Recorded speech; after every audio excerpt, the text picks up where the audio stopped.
మణి చెప్పినటువంటి అనేక విషయాలు మండలి హాల్లో తన బాబా ప్రేమికులకు పంచేటటువంటి అనేక విషయాల్ని మనం తెలుసుకుంటూ ఉన్నాం.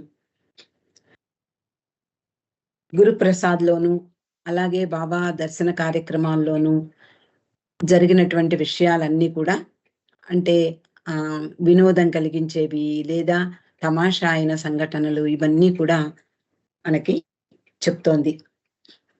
కొన్నిసార్లు యాదృచ్ఛికంగా కూడా కొన్ని విషయాలు జరిగినప్పుడు బాబా వాటిని ఎంతో ఎంజాయ్ చేసేవారు. బాబా ప్రేమికుల పిల్లలు కూడా బాబా దర్శనానికి వస్తూ ఉండేవారు. అలాగే వాళ్ళు బాబా గురించి అంటే బాబా సెంటర్‌లో పూనా సెంటర్‌లో ఒక డ్రామా కూడా వేశారట ఒకసారి. గత అవతారాల గురించి ఆ డ్రామా ఉంది. ఎంతో అపురూపంగా ఉంది ఆ నాటకం. అందులో చాలా మంది పిల్లలే పాల్గొన్నారు.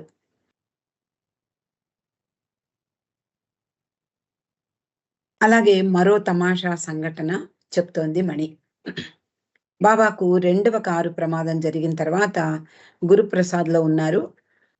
బాబాని పరీక్షించినటువంటి డాక్టర్ చటర్జీ ఆయన బాబాకు ఏదో ఒక సపోర్ట్ తోటి నడిస్తే కొంచెం ఎక్సర్సైజ్ అవుతుంది అని చెప్పాడు. పిల్లలను కూర్చోపెట్టి త్రోసే బండి ఉంటుంది. స్ట్రాలర్ అంటాం. అది తీసుకొచ్చారట మండలి వారు. గురుప్రసాద్ వరండా అంతా కూడా చాలా విశాలంగా ఉంటుంది. 4 వైపులా ఈ వరండా చాలా విస్తరించి ఉంటుంది. ఆ చివరి నుండి ఈ చివరి వరకు బాబా ఆ స్ట్రాలర్‌ని తోసుకుంటూ నడుస్తూ ఉండేవారు. అందులో ఏదైనా బరువు లేకపోతే అది తేలిపోతుంది. కాబట్టి బరువుకి ఏం చెయ్యాలి అని ఆలోచించారట. బాబా తన సోదరుడైనటువంటి జాల్‌ని చూపించారట. అతడు కూర్చుని ఉంటే బాబా ఆ స్ట్రాలర్‌ని ఆ గురుప్రసాద్ వరండాలో అట్నుంచి ఇటు, ఇటునుంచి అటు నడుస్తూ దాన్ని తోసి వ్యాయామం చేస్తూ ఉండేవారు. మర్నాటి నుండి మండలి వారు అందులో ఒక పెద్ద రాయిని పెట్టారు బరువు కోసం. ఇక్కడ మణి చెప్పలేదు గానీ డాక్టర్ దేశ్‌ముఖ్ ఈ సమయంలో ఒకసారి గురుప్రసాద్‌కొచ్చాడు. వచ్చినప్పుడు బాబా ఆ స్ట్రాలర్‌లో రాతిని పెట్టి తోస్తూ ఉంటే, అబ్బా! రాయి ఎంత అదృష్టం చేసుకుంది. అదే ఆ స్థానంలో నేనుంటే ఎంత బాగుండు అనుకున్నట్ట. అంటే వెంటనే బాబా సర్వజ్ఞుడు. ఆయనకి తెలియందేమీ లేదు కదా! అతని మనసులో కోరిక తెలిసి బాబా అతన్ని కూర్చోబెట్టి తోశారట. అది కూడా తమాషాగా అనిపించింది మండలి వారికి.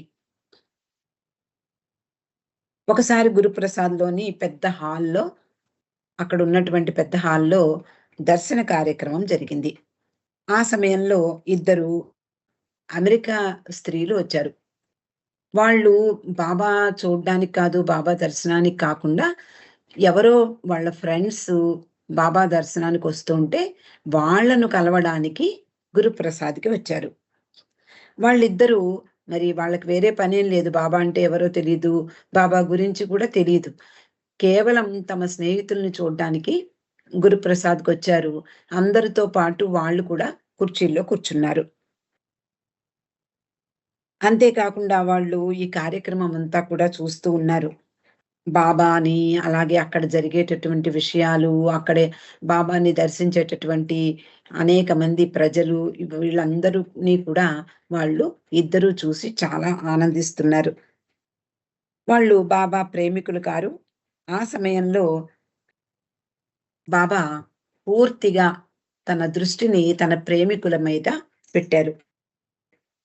సాధారణంగా అలాగే జరుగుతుంది. మనం రోజు ఈ దర్శన కార్యక్రమాల గురించి చదువుకుంటూ ఉన్నాం. తన ప్రేమికులను పలకరిస్తూ పూర్తిగా వాళ్ళతో ఎంగేజ్ అయిపోయారు బాబా. వీళ్ళిద్దరూ కూడా అంటే కొత్తగా వచ్చిన వాళ్ళు, అందులో ఆ ప్రదేశం తెలియని వాళ్ళు, బాబా గురించి తెలియని వాళ్ళు, అక్కడెవరు తెలీదు. వాళ్ళు కేవలం తమ స్నేహితుల కోసం వచ్చారు. కాబట్టి వాళ్ళు కొంచెం దూరంగా కూర్చుని ఉన్నారు. ఇదంతా కూడా చూస్తూ ఉన్నారు. తెలియనటువంటి వాళ్ళని బాబా పట్టించుకుంటారా అంటే పెద్ద పట్టించుకోరు. ఎందుకంటే ఆయన తన ప్రేమికుల మీద పూర్తి దృష్టిని పెట్టి వాళ్ళతో అంటే వాళ్ళని పలకరిస్తూ నిన్న మనం చదువుకున్నాం ఎలా పలకరించేవారో అలా ప్రతి ఒక్కరిని పలకరిస్తూ బాబా పూర్తిగా వాళ్ళతో పాటే ఉండిపోయారు. మరి వీళ్ళిద్దరిని గురించి పట్టించుకోలేదు అని పై వాళ్ళకి అనిపిస్తుంది. ఎవరికైనా అనిపిస్తుంది. కానీ బాబా మాత్రం బాబా దృష్టి మాత్రం అందరి మీద సమానంగా ప్రసరిస్తూ ఉంటుంది. అకస్మాత్తుగా బాబా మండలి వారి వైపు తిరిగి వాళ్ళిద్దరి వాళ్ళిద్దరిని ఉద్దేశించి అడిగారట. "వాళ్ళకి బాగుందా? అడగండి. కుర్చీల్లో సౌకర్యంగా కూర్చున్నారా లేదా? ఏమన్నా ఇబ్బందిగా ఉందా? అని అడగండి" అని మండలి వారితో చెప్పారు. స్త్రీలు బాబా తమ గురించే ఆలోచిస్తున్నారు అని తెలిసి తలలూపారు. బానే ఉంది. మాకేమీ ఇబ్బంది లేదు అంటూ వాళ్ళు చెప్పారు. కొన్నిసార్లు బాబా ప్రేమికులు కాని వాళ్ళు కూడా బాబా దగ్గరికి వస్తూ ఉంటారు. మరి అలాంటి వాళ్ళు బాబాతో మాట్లాడడం కష్టం. ఎందుకు అంటే బాబా గురించి తెలియకుండా బాబా మౌనంగా ఉన్నారని, మరి బాబా మౌనంగా ఉన్నారు అంటే ఇంక మనమేం మాట్లాడతాము అనుకుంటారు. కానీ బాబా ప్రేమికులు అలా కాదు. బాబా మౌనంగా ఉన్నారా? లేదా? వీటిని పట్టించుకోరు ఎవరు కూడా. ఎందుకు అంటే తమ ప్రియతముడిని దర్శనానికి వచ్చాము అన్ అంతే అంటూ అందరూ కూడా బాబాని హృదయపూర్వకంగా ఆ దర్శన క్షణం కోసం ఎదురు చూస్తూ బాబా మీదే దృష్టి పెట్టి బాబా మీదే వాళ్ళ దృష్టిని కేంద్రీకరించి వాళ్ళు లైన్‌లో నిలబడి వెడుతూ బాబాకు తెచ్చినటువంటి పూలమాలలు సమర్పించడము, లేదా చేతిలో ఏదైనా స్వీట్స్ తీసుకురావడము, వీటిని బాబాకివ్వడము ఇలాగే ఉంటుంది. లేదా ఎవరైనా తెలిసిన వాళ్ళు అంతకుముందు వచ్చినటువంటి వాళ్ళని చూసి జై బాబా అని పలకరించడము, ఆలింగనం చేసుకోవడము, వీటి మీదే ప్రేమికుల దృష్టి ఉంటుంది. కాబట్టి బాబా మాట్లాడతారా? మాట్లాడరా? అనే విషయం ప్రేమికులు పట్టించుకోరు. హ్మ్. కానీ కొత్త వాళ్ళు మాత్రం బాబా మాట్లాడరు అని తెలియగానే ఇంకేం మాట్లాడతాం ఆయనతోటి అన్న ఫీలింగ్ తోటి ఉంటారు. లేదా బాబా మాట్లాడరు కాబట్టి మనం కూడా మాట్లాడకూడదు అని కూడా అనుకుంటూ ఉంటారు. ఆనాడు అందరూ వెళ్ళబోతూ ఉన్నారు. బాబా మళ్ళీ వాళ్ళిద్దరి వైపు తిరిగి ఏమైనా చెప్పాలనుకుంటున్నారా? ఏదైనా అడుగుతారా? అని అడిగారు. వాళ్ళిద్దరూ కొంచెం వృద్ధులు, వృద్ధ వనితలు. లేదు బాబా లేదు. Thank you. అంతా బానే ఉంది. మేమేమి నిన్నడగాలని ఏమీ అనుకోలేదు అని చెప్పి వాళ్ళు చెప్పారు. తర్వాత మళ్ళీ తన ప్రేమికుల వైపు తిరిగారు బాబా. కొందరు తమ బిడ్డలను బాబా ఒడిలో పెట్టేవారు. వాళ్ళని పలకరించేవారు బాబా. అలాగే చిన్న పిల్లలొస్తే వాళ్ళ బుగ్గలను తట్టేవారు. లేదా సైగలతో, చిరునవ్వుతో వాళ్ళని పలకరించేవారు. అలా చంటి బిడ్డల్ని బాబా తన ఒళ్ళో పెట్టినటువంటి వాళ్ళని చూస్తూ, బుజ్జగిస్తూ, ఆశీర్వదిస్తూ, చిరునవ్వుతో ప్రేమనందిస్తూ ఉంటారు. కానీ అంతలో మళ్ళీ బాబా ఆ స్త్రీల వైపే తిరిగి, "ఏదైనా మీకు అడగాలని ఉందా? లేదా ఏదైనా చెప్తారా?" అని మళ్ళీ అడిగారు. అప్పుడు వారిలో ఒక స్త్రీ అంటే వాళ్ళ మనసులో ఏదుందో దాన్ని బయటికి లాగుతూ ఉంటారు బాబా. అలా మళ్ళీ అడిగేటప్పటికి ఆహ్, అందులో ఒక స్త్రీ అంటుంది, "అవును బాబా, ఒక చిన్న విషయం ఉంది" అని చెప్తుంది. బాబా "చెప్పు చెప్పు" అన్నారు. ఆమె, "బాబా నిన్ను నేను భగవంతునిగా అంగీకరించలేకపోతున్నందుకు నాకు విచారంగానే ఉంది." అంటే నిజాయితీగా చెప్తోంది. మామూలుగా హ్మ్, హ్మ్. మనం పక్క వాళ్ళేమనుకుంటారో, లేదా బాబా ఏమనుకుంటారో అన్నట్లుగా బాబా నిన్ను ప్రేమిస్తున్నాను అని అనలేదు. లేదా నువ్వెవరో నాకు తెలీదు గూడా అనలేదు. కానీ నిన్ను అందరూ భగవంతుడిగా కీర్తిస్తున్నారు.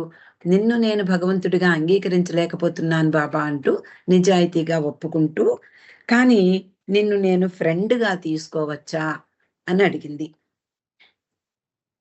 మరి మరి భగవంతుడైనటువంటి నిన్ను నేను ఫ్రెండ్‌గా తీసుకుంటే బాగుంటుందా? Is it okay for you అన్నట్టుగా అడిగింది. అప్పుడు బాబా అంటున్నారు, వై నాట్? ఆనందంగా గుర్తుంచుకోండి. నేనెప్పటికీ బెస్ట్ ఫ్రెండ్‌నే. నా అంత బెస్ట్ ఫ్రెండ్ ప్రపంచంలో ఎవ్వరు ఉండరు. మీ ఫ్రెండ్‌గా చేసుకోండి. లేదా మీ బ్రదర్‌గా చేసుకోండి. లేదా మీ ఫాదర్‌గా, మదర్‌గా, తల్లిగా, తండ్రిగా, సోదరునిగా ఎలా తీసుకున్నా పర్వాలేదు. నన్ను మీతో ఉంచుకోండి అన్నారు. మీరే ఏ రకంగా భావించినా అదే నేనవుతాను. మీరు భగవంతుడిగా భావిస్తే భగవంతుడినే అవుతాను. లేదా తల్లిగా భావిస్తే తల్లినే అవుతాను. తండ్రిగా భావిస్తే తండ్రినే అవుతాను. ఎలాగైనా తీసుకోండి. నువ్వు చెప్పినట్లు నన్ను నీ ఫ్రెండ్‌గా తీసుకో. నేనే బెస్ట్ ఫ్రెండ్‌ని అని చెప్పారు. అంతలో ఇలా చెప్తూ ఆయన చాలా గంభీరంగా మారిపోయారు. వాళ్ళతోటంటున్నారు, మీరు నేను చెప్పినట్లు తల్లిగా, తండ్రిగా, సోదరునిగా, ఫ్రెండ్‌గా తీసుకోండి. లేదా నన్ను భగవంతునిగా తీసుకోండి. ఎలాగైనా అంటే మీ భావం ఎలా ఉందో అలాగే నేను అవుతాను. కానీ మీరు మధ్య రకంగా మాత్రం ఆలోచించకండి. అంటే బాబా అంటున్నారు, ఒక మహాత్మునిగాను, ఒక గురువుగాను, ఒక సాధువుగాను మాత్రం తీసుకోకండి. వాళ్ళందరికీ వాళ్ళ ఆ స్థాయిలో నేను లేను. అటు అంటే దైవీ మానవునిగా, అటు దైవంగానేనా ఉంటాను. ఇటు సాధారణ మానవునిగానేనా నన్ను తీసుకోవచ్చు. అంతేకాని మధ్య రకంగా ఒక సాధువు, లేకపోతే ఒక సంతుగా, ఒక మహానుభావునిగా అలా తీసుకోకండి అని బాబా చెప్పారు. వాళ్ళు లేదు బాబా, లేదు. మేము నిన్ను మా బెస్ట్ ఫ్రెండ్‌గా తీసుకుంటాము అంటే, వాళ్ళిద్దరూ చాలా సంతోషించారు. వాళ్ళ సమాధానం విని బాబా కూడా చాలా సంతోషించారు. అందులో ఒక స్త్రీ కళాకారిణి. వారు బాబాకు తరచూ ఉత్తరాలు రాస్తూ ఉండేవారట. దా ఈ సమావేశం తర్వాత. తర్వాత జిమ్ రీవ్స్ అనే ఒక గాయకుని విషయం చెప్తోంది మళ్ళీ. తర్వాతి సంవత్సరాలలో మణి మండలి హాల్లోకి ఒక రికార్డ్ ప్లేయర్‌ని తీసుకొచ్చేది. Portable record player. మనము ఇదివరకి వాడేవాళ్ళం. ఆ రికార్డ్ ప్లేయర్‌లన్నీ కూడా. తర్వాత మనకి టెక్నాలజీ పెరిగి అవి పక్కన మూల పడిపోయాయి. అలాగే ఆ రోజుల్లో బాబా వినే ఆ రికార్డ్ ప్లేయర్‌లు అంటే ఒక పెద్ద రికార్డ్స్ ఉంటాయి. పెద్ద పెద్ద రికార్డ్స్. పెద్ద పెద్ద పళ్ళాల్లాగా. వాటిని ముల్లు మీద పెట్టి ఆ రికార్డ్ ప్లేయర్ ద్వారా బాబా వింటూ ఉండేవారు. అలా తర్వాత ఈ రికార్డ్ ప్లేయర్స్ చిన్న మినీ రికార్డ్ ప్లేయర్స్ కూడా వచ్చాయి. అలాంటి పోర్టబుల్ రికార్డ్ ప్లేయర్‌ని మణి మండలి హాల్లోకి ఒకరోజు తీసుకువచ్చింది. ఇదంతా కూడా బాబా దేహత్యాగం చేసిన తర్వాతి రోజులు ఇవన్నీ కూడా. అందరూ బాబా ప్రేమికులందరూ వస్తారు, యాత్రికులొస్తారు. వాళ్ళకి ఇవన్నీ కూడా వినిపిస్తూ ఉంటుంది. ఈరోజు మనం కొన్ని రికార్డ్స్ విందాము అంటూ హ్మ్. ఆవిడ ఆన్ చేసింది రికార్డ్ ప్లేయర్‌ని. ముఖ్యంగా జిమ్ రీవ్స్ రికార్డ్. ఈ జిమ్ రీవ్స్ రికార్డ్స్ మనకిప్పుడు యూట్యూబ్‌లో కూడా మనకి దొరుకుతాయి. ఆయన చాలా బాగా పాడతాడు. బాబా చెప్తోంది మణి. మండలి హాల్‌లో ఆ రికార్డ్ ప్లేయర్‌ని తీసుకొచ్చి అక్కడ పెట్టి, అక్కడ కూర్చుని చెప్తోంది. బాబా ఈ కుర్చీలోనే కూర్చుని ఉండగా జిమ్ రికార్డ్స్ మొదటిసారి విన్నారు. అది 1967వ సంవత్సరం. ఆది జూనియర్ అంటే బాబా సోదరుడు లండన్ నుండి పంపించాడు. మేము ఆ రికార్డ్‌ని ప్లే చేసినప్పుడు బాబా చాలా ఇష్టపడ్డారు. బాబా ఎప్పుడూ ఆయన హృదయాన్ని టచ్ చేశాయని చెప్పేవారు. అంటే అద్భుతమైనటువంటి సంగీతం కానీ, అలాగే అందులో సాహిత్యం కానీ బాబాను చాలా ముగ్ధుడిని చేసేది. కాబట్టి ఏదైనా మంచి రికార్డ్స్ విన్నప్పుడు, లేదా మంచి గాయకులు బాబా ఎదురుగుండా కవ్వాలీలు, గజల్స్ పాడినప్పుడు నా హృదయాన్ని టచ్ చేశారు అన్నట్లుగా ఆయన తన హృదయాన్పై చేతులు పెట్టి చూపించేవారు. అలా 1967వ సంవత్సరంలో ఆది జూనియర్ పంపించిన ఈ జిమ్ రీవ్స్ అనే గాయకుని రికార్డ్స్ మొట్టమొదటిసారి బాబా విన్నారట. చాలా ఇష్టపడ్డారు. ఆ తర్వాత బాబా అన్నారు, భారతీయ సంగీతంలో బేగం అఖ్తర్ లా తన హృదయాన్ని టచ్ చేసినటువంటి గాయకుడు, పాశ్చాత్య గాయకుడు ఈ జిమ్ రీవ్స్ అని బాబా చెప్పారు. ఆయనకు ఒక సర్టిఫికెట్ ఇచ్చారు. భారతదేశంలో ఎంత బేగం అఖ్తర్ ఎంత గొప్ప గాయకురాలో, ఆ విధంగా నన్ను నా హృదయాన్ని టచ్ చేసింది జిమ్ రీవ్స్ గానం కూడాను అని బాబా చెప్పారు. బేగం అఖ్తర్ పాడేవన్నీ కూడా గజల్స్, ఆధ్యాత్మిక భావాలతో నిండి ఉంటాయి. జిమ్ పాటల్లో కొన్ని పదాలు బాబాకు చాలా నచ్చాయి. అలాగే బాబా ఇతరుల స్వరాలను, అలాగే ఇతరులు పాడే పాటలను చాలా ఇష్టపడేవారు.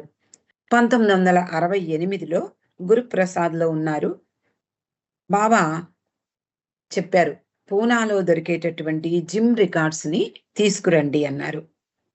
అలా పూనాలో ఉండగా వాళ్ళు జిమ్ రికార్డ్స్ ని తీసుకొచ్చారు. వాటిని ప్లే చేశారు. ఈ జిమ్ రీవ్స్ పాటలన్నీ కూడా బాబా ఏకాంతవాసంలో చేసినటువంటి శ్రమ కారణంగా వచ్చినటువంటి అలసటను తీర్చేవిట. మనకందరికీ గుర్తుండే ఉంటుంది. 1968వ సంవత్సరంలో గురుప్రసాద్‌లో వేసవి కాలంలో ఉన్నప్పుడు బాబా పూర్తిగా బయట వ్యక్తుల్ని రానివ్వలేదు. గురుప్రసాద్ గేట్లు మూసేశారు. లోపల వాళ్ళు లోపలే ఉన్నారు. బయటికి ఎవరైనా వెళ్ళదలిస్తే కొన్నాళ్ళు వెళ్ళిపోయారు. అంతే తప్ప మళ్ళీ వాళ్ళు తిరిగి రాలే. ఎందుకు అంటే బాబా ఏకాంతవాసాన్ని, కఠినమైనటువంటి ఏకాంతవాసంలో ఉంటాను అంటూ ఎవరికీ కూడా దర్శనం ఇవ్వలేదు. చివరి సంవత్సరం. కాబట్టి ఈ మండలి వారు ఉన్న వాళ్ళందరూ కూడా ఏమాత్రము బాబాకి భంగం అంటే ఏకాంతవాసానికి భంగం కలగనీయకుండా చాలా జాగ్రత్తగా ఉండేవారు. బయట నుంచి ఫుడ్ కూడా వచ్చేది కాదు. ఎప్పుడు బింద్రా హౌస్ నుండి వీళ్ళందరికీ భోజనం వచ్చేది. కానీ ఆసారి మాత్రం ఇక లోపలే స్త్రీలు వండేవారు. అలా కఠినమైనటువంటి ఏకాంతవాసంలో ఉన్నారు. అప్పుడు అంటే చివరి రోజుల్లో బాబా ఎంతో శ్రమ పడ్డారు. ఒక పక్కన శరీర ఆరోగ్యము బాగోలేదు. దాని పైగా ఈ కఠినమైనటువంటి ఏకాంతవాసంలో చేసినటువంటి తీవ్రమైన పని. ఆ ఒత్తిడి ఆ ఒత్తిడిని తగ్గించుకునేందుకు ఈ రికార్డ్స్ బాగా ఉపయోగపడ్డాయి. అందువలన బాబా ఏకాంతవాసంలో చేసిన తీవ్రమైన పని నుండి చాలా రిలీఫ్ పడ్డారు. ఆ సమయంలో బాబా చేసిన కార్యం నమ్మశక్యం కానిది అంటోంది మణి. వెనక్కి తిరిగి చూస్తే మేము ఇంకా ఆ సమయంలో బాబా చేసిన పని తీవ్రతను బాగా ఫీల్ అవుతూ ఉంటాము తలుచుకున్నప్పుడల్లా అంటోంది. అందువలన బాబా భోజనం చేసేటప్పుడో లేదా ఉదయం బ్రేక్ఫాస్ట్ చేసేటప్పుడో మెహ్రా మొదలగు స్త్రీలు బాబాకు వడ్డిస్తుండగా మణి ఈ రికార్డ్స్ ని ఆన్ చేసేది.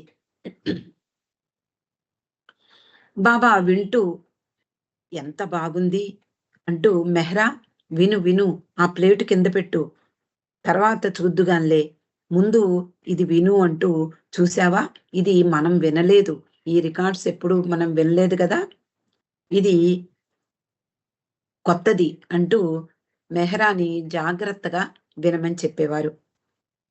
ఆ పాట ఏమిటి అంటే, there is a heart take following me, అంటే నా హృదయ వేదన నన్ను నా వెంటబడుతోంది, అంటే నా హృదయ వేదన నన్ను వదలటం లేదు అనే మీనింగ్తో ఆ పాట ఉంది. ఇది బాబాకు చాలా ఫేవరెట్ అయిపోయింది. చాలా ఇష్టపడేవారు. బాబా బ్రేక్ఫాస్ట్ లేదా లంచ్ లేదా సప్పర్, రాత్రి భోజనం చేసేటప్పుడు మొదట ఈ పాట వింటూ చేతిని తన హృదయాన్పై పెట్టేవారు. తర్వాత వేరే పాటలు పెట్టినా చివరలో బాబా మళ్ళీ ఈ రికార్డుని వేయమనేవారు. అందువలన డైనింగ్ టేబుల్ వద్ద ఈ సంగీత కార్యక్రమం అంటే there is a heart take following me అనే రికార్డు మొట్టమొదట తర్వాత చివరిసారి కూడా అంటే అదే సాంగ్తో మొదలయ్యేది భోజన కార్యక్రమం. ఆ సాంగ్ తోటి అక్కడ సమావేశం ముగిసేది, సంగీత కార్యక్రమం ముగిసేది. మెహరాజాద్లో మరోవైపు ఉన్నటువంటి పురుష మండలి వారు, వాళ్ళల్లో ఇరిచి ముఖ్యంగా ఈ రెండవసారి ఈ పాట విన్నప్పుడు ఓ అయిపోయింది బాబా భోజనం లేదా బ్రేక్ఫాస్ట్ అయిపోయింది, ఇటువైపు వస్తారు పురుష మండలి వాళ్ళ దగ్గరికి వస్తారు అంటూ అందరినీ అలర్ట్ చేసేవాడు ఇరిచి. బాబా మన దగ్గరికి వస్తున్నారు, వచ్చే సమయమైంది అంటూ ఫ్రాన్సిస్ మొదలగు వాళ్ళతో బాబా వస్తున్నారని చెప్పేవాడు. అలా ఈ పాట అయిన తర్వాత అంటే ఈ పాటతోటే మొదలయ్యేది, ఈ పాటతోటే ముగిసేది బాబా స్త్రీ మండలి వారితో సహవాసం. ఆ తర్వాత బాబా పురుష మండలి వారి వైపు వచ్చేవారు మండలి హాల్లోకి. 1968 గురుప్రసాద్లో మణి జిమ్ మరో రికార్డ్ని ప్లే చేసింది. అదేమిటి అంటే వెల్కమ్ టు మై వరల్డ్. బాబాకి ఇది చాలా బాగా నచ్చింది. పురుష మండలి వారి వైపు వెళ్ళినప్పుడు కూడా ఈ రికార్డ్ని తెప్పించుకుని అక్కడ కూడా వాళ్ళకి వినిపిస్తూ తాను మళ్ళీ ఈ రికార్డ్ని వినేవారు. లంచ్ అయ్యాక బాబా పురుష మండలి వైపు వెళ్ళి తెల్లని సాద్రాలో మెహరా చేతిపై తన చేతి నుంచి నడిచి వెళ్ళేవారు. మెహరా చేతిని ఆసరాగా తీసుకుని బాబా నెమ్మదిగా నడుస్తూ వెళ్ళేవారు. గోహెర్ ముందు వెళ్ళి అటు పురుష మండలి వారి వైపు వెడుతూ ఉంటే పురుష మండలి వారిని బాబా లిఫ్ట్ చైర్ని తీసుకువెళ్ళవలసిందిగా పిలిచేది. లేదా బాబా తన గదిలోకి వెడుతుంటే ఆ తలుపు వేసి ఉన్నటువంటి తలుపుని తీయడానికి గోహెర్ ముందుకు వెళ్ళేది. పురుష మండలి వారి వైపు ఉన్నటువంటి తలుపుని మూసేసేది. మనకి ఇప్పుడు బాబా గదికి మనం వెళ్ళినప్పుడు, మెహరాజాద్ వెళ్ళినప్పుడు మనం చూస్తూ ఉంటాం, రెండు వైపులా తలుపులు ఉంటాయి.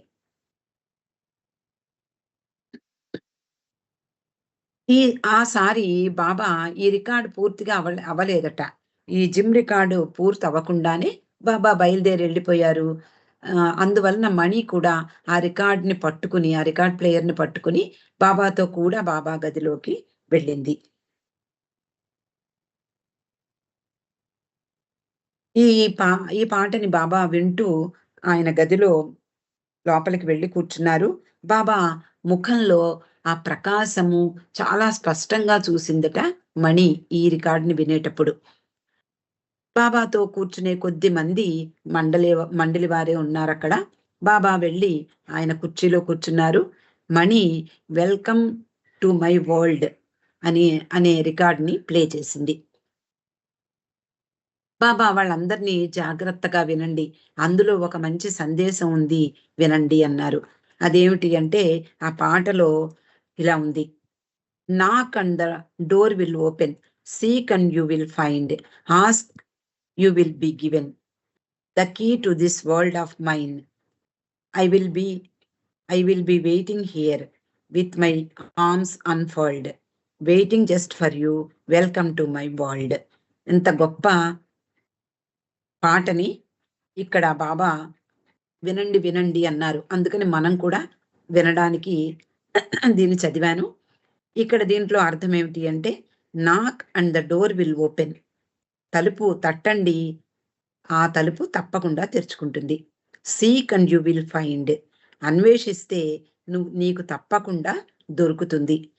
Ask and you will be given, నువ్వు అడిగితే తప్పకుండా ఇవ్వబడుతుంది.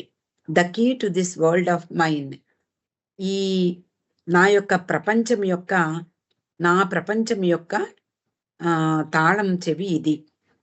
I will be waiting here with my arms unfold, నేనిక్కడ నా చేతులు చాచి నీ కోసం వెయిట్ చేస్తూ ఉన్నాను. వెయిటింగ్ జస్ట్ ఫర్ యూ, నీ కోసమే వెయిట్ చేస్తున్నాను. వెల్కమ్ టు మై వరల్డ్, నా ప్రపంచానికి నిన్ను ఆహ్వానిస్తున్నాను, నా ప్రపంచంలోకి రా అంటూ ఈ పాటను, అతడు పాడినటువంటి పాటను చాలా ఇష్టపడుతూ బాబా అందరికీ వినిపించారు. బాబా ఇది పురుష మండలి వారి దగ్గర జరిగినట్లుంది. పురుష మండలి వారిని ఈ మాటలు వినమన్నారు. ఫ్రాన్సిస్ ఆ మాటలు జాగ్రత్తగా విను అని చెప్పారు. ఫ్రాన్సిస్ కూడా ఎస్ బాబా అంటూ అతను విన్నాడు. మణి బాబా పాదాల వద్ద కూర్చుంది. అంటే ఈ విషయాలన్నీ కూడా మండలి హాల్లో బాబా కూర్చునేటటువంటి ఆ కుర్చీ, ఆ సోఫా దగ్గర ఆమె మణి కూర్చుని ఆ రికార్డ్ ప్లేయర్‌ని కూడా అక్కడ పెట్టి వచ్చినటువంటి బాబా ప్రేమికులకు వినిపిస్తూ ఆ విషయాలన్నీ కూడా చెప్పింది. మండలి హాల్‌లో ఆ పాట ప్లే చేసినప్పుడు ఆ పాటలో ప్రతి పదానికి బాబా సైగలు చేసి చూపించారు. అలాగే ఫ్రాన్సిస్‌ని, అలాగే ఇరిచి మొదలైనటువంటి వాళ్ళందరినీ కూడా ఆ పాటలోని మెసేజ్ ఎంత అందంగా ఉందో, అంత అందంగా బాబా వాళ్ళందరికీ కూడా తన సైగలతో, చేతి సైగలతో ఆ పాటలో అర్థాన్ని అందరికీ చెప్పారు. ఇక్కడికి ఈరోజు ముగిద్దామండి. 'అవతార్ మెహర్ బాబాకి జై'. జై బాబా అండి లక్ష్మి గారు. మీరు రోజు ఎంతో శ్రమతో తీసుకొని ఈ బుక్ రీడింగ్ చేసి మా అందరికి